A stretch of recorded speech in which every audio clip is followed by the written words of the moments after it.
Bismillahirrahmanirrahim. Assalamualaikum warahmatullahi wabarakatuh. Waalaikumsalam warahmatullahi wabarakatuh.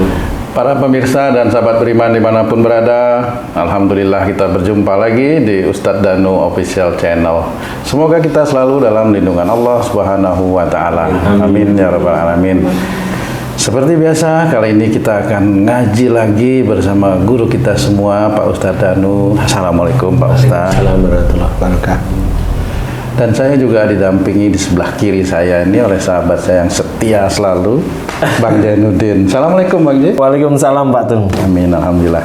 Dan kita juga ditemani oleh tamu kita kali ini Yang nggak asing lagi. Siap, Mbak Farah dan Mbak Intan. Assalamualaikum Mbak Farah. Waalaikumsalam warahmatullahi Mbak Intan, assalamualaikum. Waalaikumsalam. Bagaimana kabar? Sehat? Alhamdulillah. Alhamdulillah. Sedulur beriman, bahasan kita kali ini tentang gimana ya caranya bilang kepo itu ya, bahasa kerennya itu. Kan banyak sekali di lingkungan kita itu ada orang-orang yang sudah pernah menikah atau barangkali dia menikah 3-4 kali, kemudian ada yang kepo tuh, gimana sih itu kok bisa gitu, tuh kapan sih gitu, kan kadang-kadang iya. Memang di masyarakat seperti itu. Nah, ikuti terus video ini, mudah-mudahan bisa bermanfaat untuk kita semua. Mbak Farah, silahkan bertanya dengan Pak Ustadz. Monggo Mbak Farah. Assalamualaikum Pak Ustadz. Waalaikumsalam warahmatullahi wabarakatuh. Ini Pak Ustadz, saya mau bertanya Pak Ustadz. Kan kami ini statusnya janda gitu Pak Ustadz. Kalau di masyarakat itu kok sepertinya agak beberapa orang memandangnya kurang baik gitu, Pak Ustadz. Jadi banyak mungkin teman, tetangga, rekan kerja gitu kok sering banget kepo, ingin tahu sebenarnya itu pernikahannya itu berakhir kenapa, terus sekarang misalnya kondisi keluarganya itu kegiatan sehari-hari si janda itu ngapain sih, terus nanti mungkin punya teman gitu kayak dicurigai atau pada suuzon gitu Pak sama kami ini. Nah sebenarnya itu gimana sih kami harus bersikap di dalam masyarakat itu Pak Ustadz? Ya. Bismillahirrahmanirrahim. Assalamualaikum warahmatullahi wabarakatuh. Waalaikumsalam warahmatullahi wabarakatuh. Amin ya Rabbal Alamin. Alhamdulillah. Memang kalau di masyarakat janda itu ada penilaian negatif itu, satu, masyarakatnya itu masyarakat yang tidak paham agama, ya, masyarakat yang tidak paham agama sehingga melihat status janda itu negatif, ya, walaupun negatifnya tidak jelek-jelek amat, tapi kan menjadikan suuzon itu terus-menerus ada dalam pikiran ini, tidak tahu tentang agama.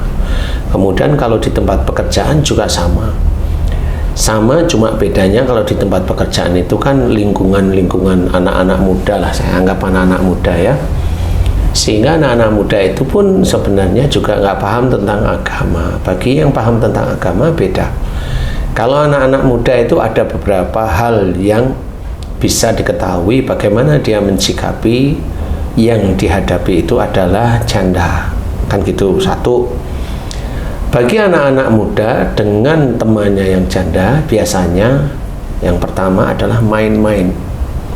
Dia main-main, dia mencoba untuk membuka peluang agar dia itu bisa diterima sebagai teman dekatnya. Dan itu nanti kalau sudah masuk ada hal-hal tertentu yang nanti akan dilakukan terhadap si janda ini sendiri. Kalau main-main banyak, namanya anak-anak muda banyak, iseng banyak, nggak usah yang anak muda, yang sudah tua-tua pun juga mau main-main banyak.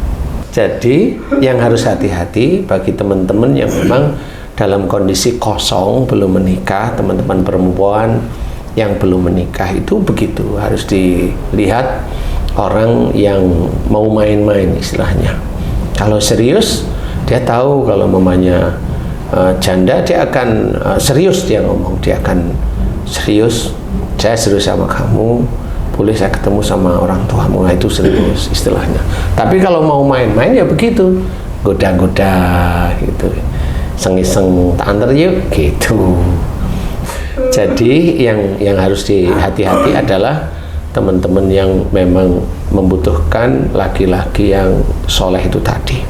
Jadi harus hati-hati. Kemudian bagi yang lainnya sama. Jadi intinya adalah selain dari dia iseng, kemudian dia sendiri juga belum paham tentang agama, sehingga di mata dia janda itu ya sesuatu yang kalau menurut laki-laki yang memang tidak paham agama ya bisa aja saya main-main iseng. Jadi kalau menurut saya janda itu ya biasa, tetap teman-teman yang pada saat ini dia belum diizinkan oleh Allah Ta'ala menikah lagi. Dan menurut saya juga saya mendoakan mudah-mudahan bisa mendapatkan jodoh yang soleh lah ya, karena tetap ada persoalan yang sebelumnya itu yang kurang nyaman. Nah, untuk mensikapi teman-teman yang bilang gimana sih rasanya jadi, mohon maaf ya, jadi janda ya, yang tanya itu laki apa perempuan kan beda-beda ini. Kalau perempuan jarang dia bertanya seperti itu, tapi yang sering adalah laki-laki. Karena laki-laki itu ngomong gimana sih rasanya jadi janda sendiri. Nah, ini memancing dia sebenarnya. Dia sebenarnya nggak perlu tanya, dia tanya, dia tahu kok sebenarnya. Laki-laki yang seperti itu dia pasti akan mencari celah untuk menaklukkan. Jadi hati-hati aja. Bukan ini, tapi dilihat aja pertanyaan, jawab sekali dua kali, kok kayaknya mencari celah, udah lepasin aja. Nggak usah terlalu ini. Atau malah langsung ditabrak aja. Memang kamu punya teman untuk kamu jodohin ke saya, langsung begitu. Nah, dia bagaimana ekspresinya? Kalau ekspresinya dia langsung kaget, berarti benar dia hanya cari-cari jalan untuk menaklukkan kamu lah, ini ke kamu aja ya, ke kamu aja, ke kamu. Jadi itu hati-hati aja. Bukan berarti harus marah, nggak perlulah marah. Ya, ini pria iseng. Jadi kalau pria iseng, ganti disekak dengan kata-kata iseng tapi menohok seperti itu. Ada kamu ini gitu aja. Kan biasanya nanti lo ngapain ke teman saya, ke saya aja, kan begitu nanti dia menawarkan diri. Jadi penilaian ini lebih lebih detail. Jadi kalau ada seorang yang gimana janda atau keluarnya malam ini itu, kalau memang kamu kerja dan kerjaan kamu itu betul-betul kamu dasari karena Allah, gak usah takut dengan gunjingan-gunjingan seperti itu. Kalaupun teman-teman ya senyum-senyum aja. Kalau dia kapan nikah, katanya kamu mau ngenalin saya, santai aja jawab seperti itu. Itu kan jawaban yang dia sendiri belum tentu bisa menjawab balik gitu, kan gitu ya. Tidak perlu difikirkan gunjingan. Anggap aja gunjingan itu adalah alat untuk lebih mendekatkan kamu kepada Allah aja. Nggak usah sakit hati, nggak usah, biasa aja. Karena yang namanya siapa sih mau digunjing seperti itu kan nggak ada, terima. Kemudian pertanyaan siapa sih yang ingin jadi janda, kan nggak ingin sebenarnya. Makanya udah terima kan gitu ya. Kenapa menjadi janda? Nah kan udah tahu ya terima, kan akhirnya kan iya ya ikhlas semuanya. Jadi menerima takdir Allah itu dengan ikhlas, sehingga kalau ada gunjingan seperti ini, omongan yang mengarah ke arah agak-agak ya nyakitin hati dikit itu nggak usah terlalu dipikirkan. Anggap aja itu adalah alat untuk lebih dekat pada Allah. Akhirnya bertasbih gitu aja. Kalau denger gitu ya, kalau itu laki-laki lo katanya mau nyariin saya, nanti kalimat itu nanti dia akan jawab, kenapa harus nyariin saudara saya, teman saya, mau sama saya. Nah kan iseng sudah. Kalau iseng ya jangan, nggak usah digubris, biasa aja. Karena iseng itu banyak. Insya Allah kurang lebih seperti itu. Nggak usah takut dengan gunjingan, tapi takutlah hanya dengan ancaman Allah aja. Ada lain barangkali. Mbak Intan mau nanya, oke. Kalau kepo itu termasuk ini bukan sih Pak, nama apa sih, awalnya kan pengen tahu gitu, simpati bukan terhadap orang itu, terutama kan kita nih janda. Iya, sebenarnya kan kalimatnya yang tepat belum tentu simpati. Makanya tadi saya cerita dia bisa aja iseng, jadi belum tentu simpati. Yang simpati itu malah kadang-kadang nggak mau dia itu bertanya, ngobrol itu biasa. Biasanya orang itu kalau memang dia tidak cuek, dia bisa aja dia simpati, cuma nggak pernah ngomong.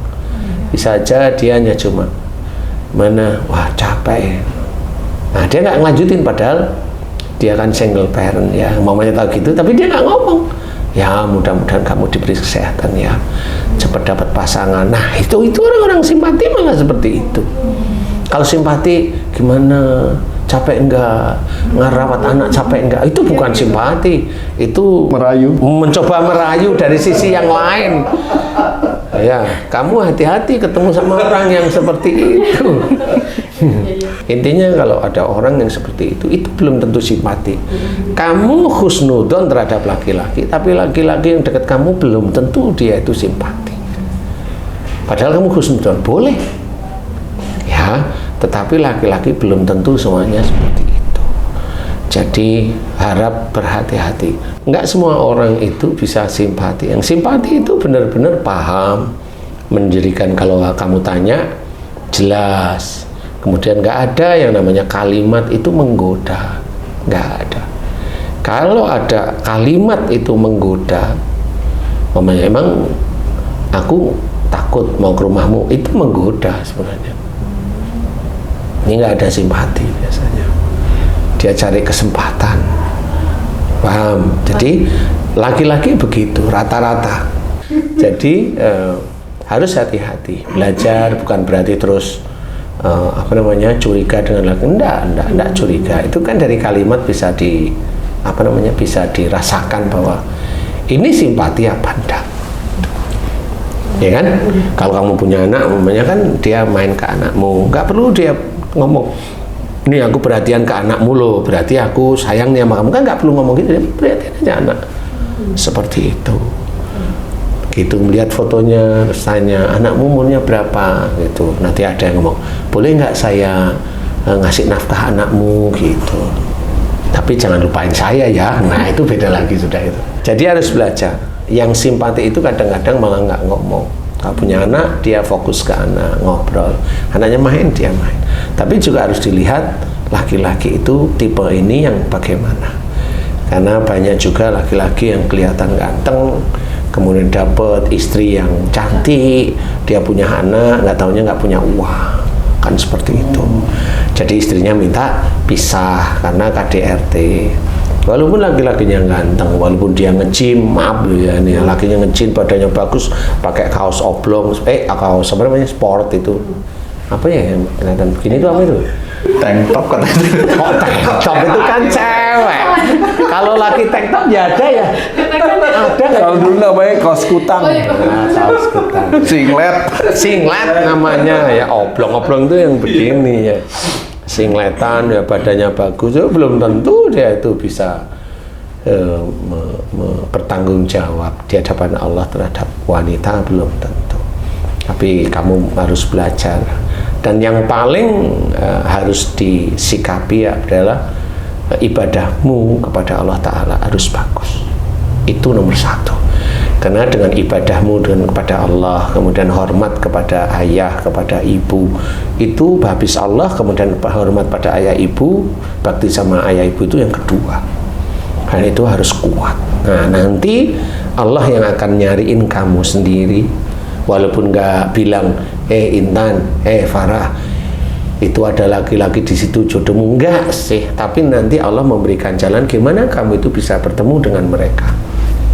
Gitu caranya. Wallahu alam gimana caranya Allah, tapi insya Allah seperti itu. Jadi tidak terus ketemu sama laki-laki dibacain, diamalin agar laki-laki itu mau mempersunting kita. Itu memaksa Allah namanya. Benar laki-laki mempersunting kita, tapi nggak taunya kepelet kamu lah, kan rusak nanti jadinya. Itu sudah kepelet kamu, sudah senang setengah mati, punya istri lah, kan gimana itu? Ini dilema yang sehari-hari kan begini, ya tuh ya. Dilemanya seperti itu kan gitu. Apalagi kamu sebenarnya orangnya penakut mamanya. Coba kalau mamanya kamu berani, kan kamu bisa telepon sama istrinya. Enggak, ini kenyataan loh sih, serius. Iya Pak, kok pengen kencing? Iya, loh itu bisa ditelepon. Kalau kamu dablek kan telepon. Lah kan nggak boleh, ciri-ciri seperti itu nggak boleh ya. Sehingga sana sakit hati ya bubar semua gara-gara cuma ngamalin biar dia suka dengan kita, nggak taunya yang kamu pakai pelet. Nah, ya sudah dia nempel ke kamu, setelah nempel nggak mau kerja lah, kamu yang susah lagi nanti. Paham ya? Jadi ya normal aja, kenal dengan laki-laki normal, kenal dengan keluarganya juga normal. Doanya apa Ustadz supaya orang yang kita cintai dan kita inginkan jadi suami itu seperti apa doanya Ustaz? Sebenarnya jangan dibalik begitu Ci. Jadi sebenarnya ini kan beda nih, doanya apa agar orang yang kita cintai agar bisa menjadi suami itu kena sama kita kan gitu. Nah, bukan seperti itu. Bukan. Harusnya gini nih. Gimana caranya Allah memberi saya pasangan saya laki-laki yang soleh. Nah itu baru itu. Ada doanya tuh. Ya doa biasa aja seperti tadi. Ya Allah, aku mohon kepadamu berikanlah aku jodoh dalam waktu yang tidak lama. Kan gitu ya. Kalau lama nanti udah kewut-kewut gimana? Iya benar. Kewut-kewut tahu? Keriput-keriput. Kewut-kewut itu tuek-tuek maksudnya. Gitu ya. Udah kewut-kewut baru datang. Kamu namanya siapa, Bang? Jawab, Zainuddin. Zainuddin. Nanti Pak juga sama. Kakak namanya siapa? Masuri. Terus ada yang ngamuk di belakang, Bang, pulang Bang.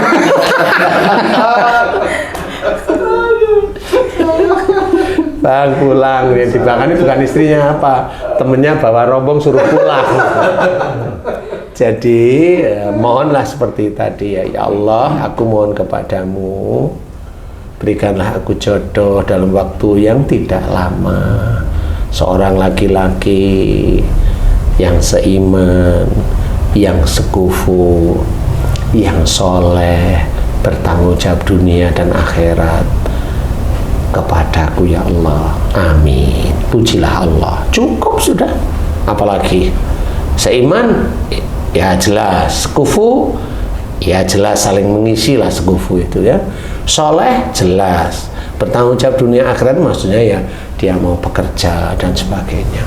Jadi ya doa seperti itu, nggak usah ya Allah 1 tahun ini loh ya, jangan seperti itu merintahkan.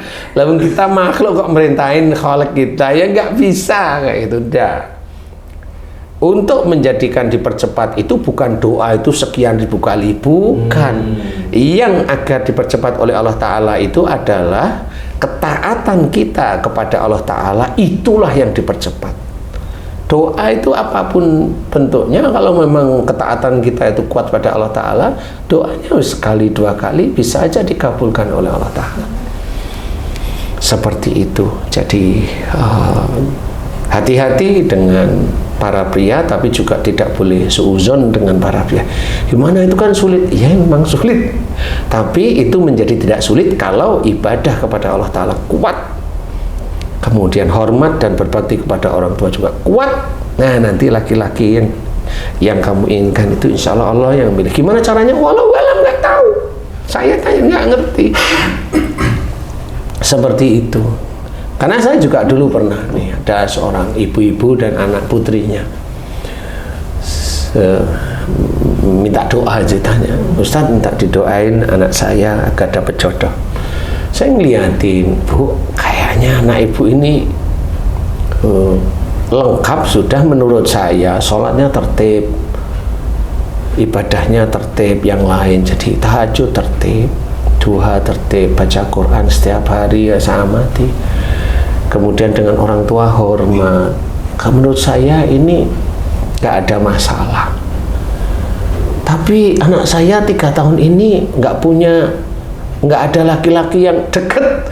Waduh, kan nggak tahu saya ya. Tapi ini hanya menurut saya bilang, Bu, ini hanya menunggu aja. Menunggu itu maksudnya terserah Allah sebenarnya. Saya masih ingat hari Minggu pagi itu. Minggu pagi. Ini tinggal nunggu, saya doain biasa. Doanya kayak tadi, ya Allah, aku mohon padamu untuk saudaraku yang bernama Mbak ini. Aku mohon agar engkau berikan jodohnya dalam waktu yang tidak lama, seorang laki-laki yang seiman, yang sekufu, yang soleh, tanggung jawab dunia akhirat. Amin. Sudah. Dah, minggu pagi. Kemudian 2 minggu ibunya datang lagi, ketemu sama saya. Ustadz masih ingat saya? Masih. Dia cerita, Ustadz terima kasih. Gimana Bu? Kemarin alhamdulillah, mudah-mudahan ini Allah mengizinkan dan ridho. Amin. Gimana Bu? Jadi gini, hari Minggu itu kan ketemu sama Ustadz. Ya. Terus Ustadz bilang, anak saya hanya nunggu. Iya, saya masih ingat walaupun itu saya tidak tahu. Ini hanya nunggu, itu waktunya nggak tahu. Iya Ustadz. Kemudian saya habis sholat maghrib berjamaah dengan anak saya itu kita ngobrol. Kok katanya Ustadz begini ya, siapa yang nggak tahu, udahlah serahin aja sama Allah Ta'ala, mudah-mudahan apa yang dikatakan Ustadz diijabah Allah, kan gitu ya. Dah selesai sholat isya, selesai semua. Kemudian ada orang yang ketok-ketok pintu, ibunya keluar, kemudian tanya, ini rumahnya Mbak ini, disebutkan. Iya. Bapak siapa? Saya mau bertemu dengan Mbak ini. Ada urusan apa dengan anak saya? Ya ada Ibu, kalau boleh saya bertemu dengan Mbak ini. Oh ya, silahkan duduk.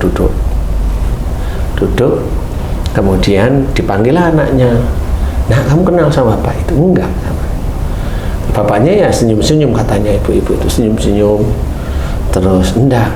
Bapak siapa ya? Ngomong, saya ini. Bu, ya saya kesini sebenarnya diminta oleh seseorang. Diminta gimana? Saya disuruh melamar anak ibu. Lah, kan bingung ibunya. Loh, kamu emang janjian sama orang kan, ngomong sama anaknya? Enggak, Ma. Loh, ini kok kamu dilamar gimana? Lah, nggak tahu lah bapak siapa. Nah, habis ngomong begitu, ya saya disuruh seseorang, sebentar saya keluarlah, dipanggil. Ada anak laki-laki, ponakannya. Kamu kenal ini? Dia liatin. Loh, kamu gitu. Akhirnya kenal. Nah, laki-laki itu akhirnya yang ngobrol. Iya, kalau ini aku kenal mah gitu. Siapa ini? Dulu teman kantor, tapi kerja baru berapa bulan. Dia dipindah ke luar pulau, jadi udah nggak ketemu lagi. Dan laki-laki itu pernah ngomong, saya nanti akan main ke rumahmu, mau bertemu sama orang tuamu. Gitu, terus pergi aja. Habis itu memang nggak pernah ada laki-laki. Nah, datang situ. Lah kan bingung. Beneran, ini gimana nih Pak? Ibunya tanya. Saya mau melamarkan tuh ini. Bapak ada, suami saya kerja di luar kota. Kalau boleh bisa ini. Akhirnya ditelepon. Pak, ini anak kita ini kok ada yang ngelamar, gimana ini? Lah anak kita ini ngobrolnya ibu, anak kita kenal nggak? Kenal. Nah, serak apa enggak? Katanya juga serak, wong dulu pernah deket tapi nggak pacaran. Ya gimana ya deketnya? Deket nggak pacaran itu kayak saya sama Tung, kan deket ya, tapi kan nggak pacaran. Teman tapi nikah.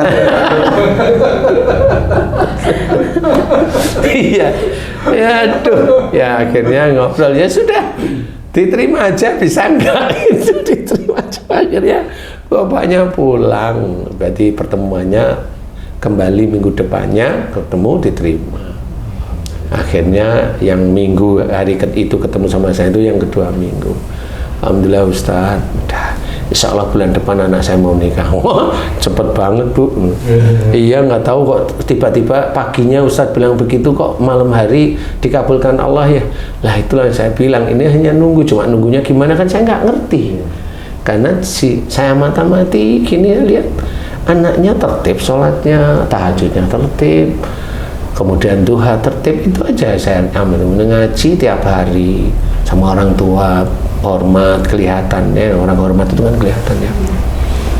Jadi ya, apalagi saya suruh ngomong apa, nah apa namanya, kayaknya memang hanya nunggu. Nah, alhamdulillah seperti itu pernah, dan banyak seperti itu banyak.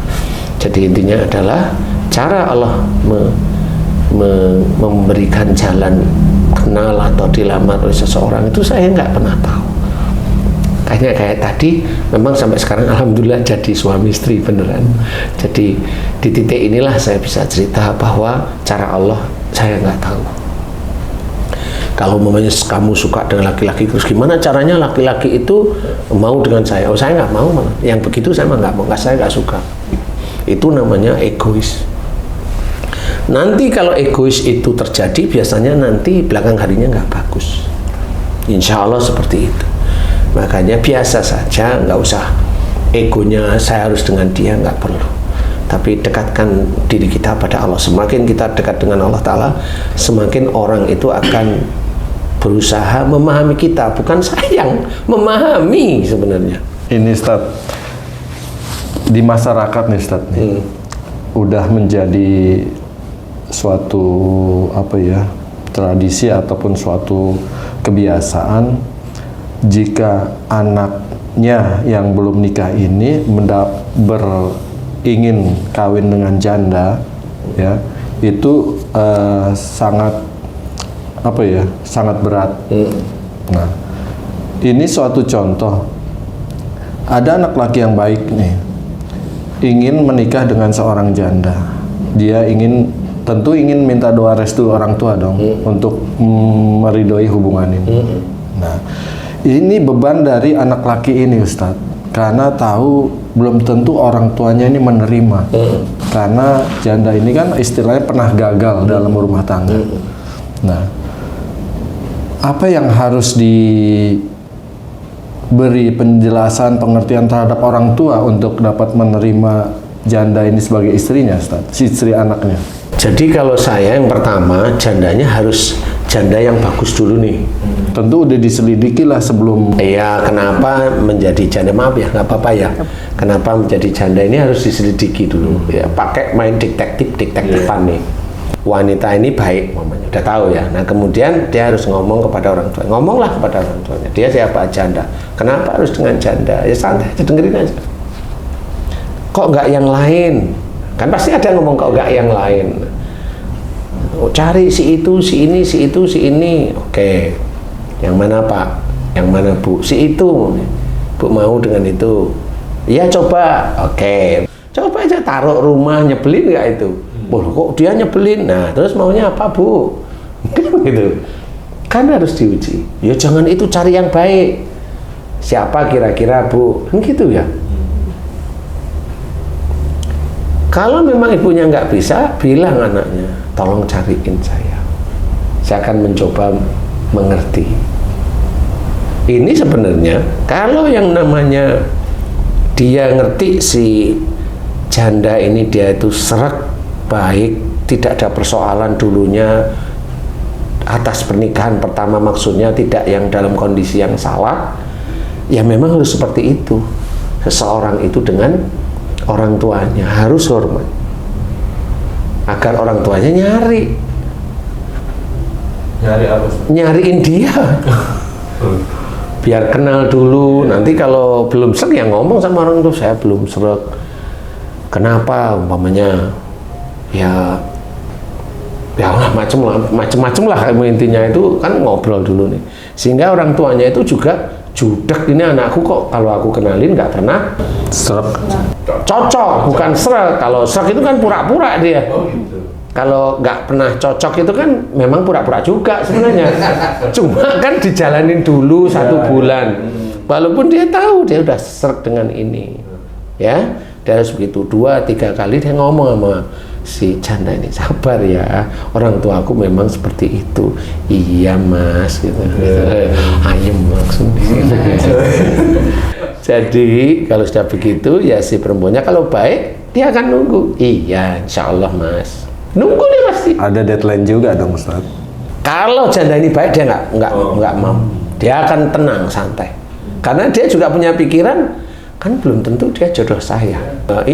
Dia baik atau tidak baik ya diserahin aja sama Allah. Kalau memang itu jodohnya saya ya insya Allah pasti akan selesai masalah itu, kan gitu. Karena si jandanya sudah mencoba mengantisipasi dengan fa inna ma'al usri yusron, inna ma'al usri yusra. Jadi udah paham. Ini kesulitan karena orang tuanya pengen nikahnya kalau bisa dengan yang bukan janda, tapi si jandanya yang ngerti ya sudah apa-apa, karena dia juga hormat sama orang tuanya. Nah, jandanya baik itu sudah. Tahu gitu kan si laki-lakinya, kenapa lama amat ya ibu saya yang kan gitu. Ya biarin aja nggak apa-apa. Kalau nanti ibunya sudah pusing, wah aku nggak bisa cari lagi. Gimana kalau sama itu Bu Katrina? Loh kamu udah serak belum? Insya Allah yang penting ridhonya ibu bapak. Loh kan ringan. Jadi intinya adalah boleh silahkan seperti tadi boleh. Kemudian kalau mamanya Farah atau Intan di situ, ya begitu caranya, nggak perlu menggebu karena pada saat laki-laki itu memang mau dinikahkan dengan itulah bukan jodohnya. Paham? Tapi kalau memang nggak pernah cocok, kemudian kayaknya orang tua saya sudah setuju sama kamu, ya alhamdulillah. Karena si Farah atau Intan itu nggak taunya serp dengan laki-laki ini kan. Sambil mengamalkan doa dipercepat itu Ustaz ya. Di sini udah cepetin ya Allah, cepetin ya Allah, ya janganlah. Kan doa itu kan jelas. Doa mendapatkan jodoh itu memang dunia, tapi tetap harus ada akhiratnya. Jadi jangan doa itu hanya dunia, Allah nggak suka. Karena seseorang itu kalau minta dunianya, akhiratnya pasti amburadul.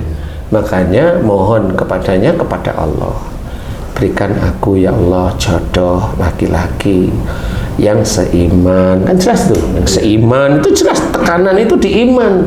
Nomor 1. Iya, nomor 1 yang seiman, kemudian soleh, tekan di situ.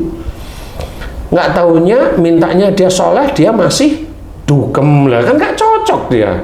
Cocoknya ya sama orang-orang yang masih kayak garangan, tahu garangan? Apa tuh? Garangan itu Yang udah nggak dugem lagi. garangan itu bahasa Jawa, garangan itu regul.